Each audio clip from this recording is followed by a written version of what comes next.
One of the telltale signs that you are in a relationship that probably doesn't serve your greatest and highest good is you end up looking crazy. Hi, my name is Dr. Natalie Jones. I'm a licensed therapist. Happy Easter, everybody. And I wanted to come on here really quick on this Easter Sunday and talk about, here are some of the signs that we might overlook.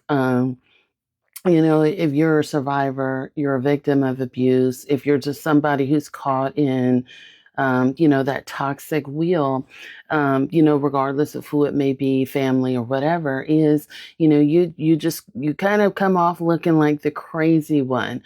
Your mental health is upside down. You're sad, you're depressed, you're anxious, you're angry, you're frustrated. You may be like, okay, you may vacillate between going back and forth between being in love and thinking that you are with the enemy.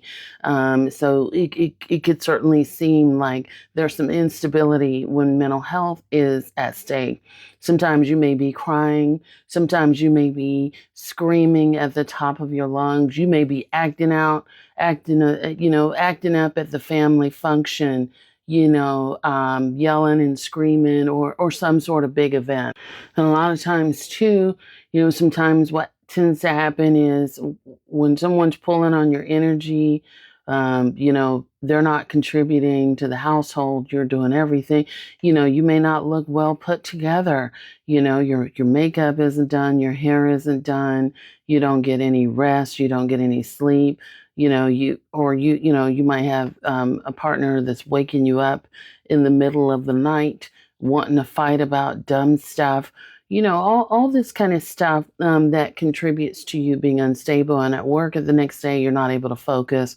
With the kids, you may be on edge or short tempered or just super overwhelmed because you you have yourself that's not being managed. You have your home that's not being managed. You're with this person. There's no real partnership. There's no real camaraderie.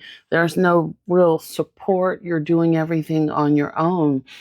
Um, and then you go and you vent to your friends, or you try to talk to somebody, and you come across like unstable. And people are worried about you, and they tell you that you need to do this and you need to do that. But maybe there's some things that you're not divulging. You might not be divulging everything, so they only get like a snapshot of what's happening, because there's a part of you that also may be protecting the person that you're with. But that continues to add to you, that narrative that you're the bad guy.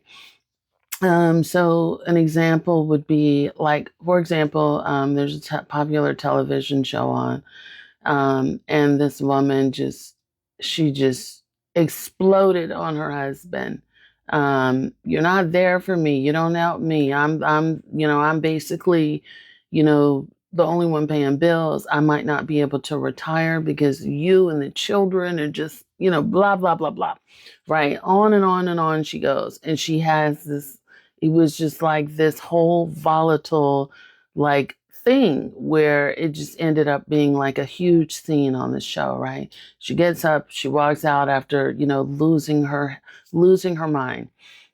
And then, maybe a couple shows later, her and her husband are back together. They're kind of like chum, chum, chum. And it's just like, oh, that's how it is. I love everybody, this and that and the other thing. We have our ups and we have our downs. And that's just what marriage is. That is not what marriage is, by the way. That's not what healthy marriage is. There's different types of conflict. And there's times when people can get upset. But when you should never ever be having the same argument or venting the same frustrations over and over again, right? To the point where you're just losing it and lashing out at everybody. But then, here comes the comments about this woman. She's right where she wants to be. Like, girl, get off our television screen. What are you doing? Like, what's happening? Oh, she's not happy there. There's something wrong with her. And, even her castmates have gotten to the point where they are saying that she is she's going through something. She might be mentally unstable, and just how she presents on the show may not be may not be a sign of who she truly is, but more of like what she's going through personally. And I give that message not to bring negative attention to anybody or speak negatively about anybody, but a lot of times when we're going through, stuff at home, and even if we're trying to keep quiet about it, or we're not necessarily talking about it all the time, we wear it and other people can pick up on it. And you come, while you might be trying to manage and do this, there are times when you become unhinged in your life and other areas, so much so that people know that there's something wrong with you. Even your enemy will know something is wrong with you. But the more you try to keep yourself together with someone who doesn't align with you, that could be an indication of you sabotaging your future and just how good things can actually get for you. So it's just something that you want to be a bit more thoughtful and intentional about. And that's why I always recommend people talk to a therapist, because just like sometimes how people look in the mirror and they see themselves, but they don't see what they actually think they see of themselves. This is the same thing here. People may think, hey, we're doing well. I'm all right. We just need this. We just need that. And I'm okay. We just need to have sex and then all is right with the world. And we're back. We're good. I don't have a problem.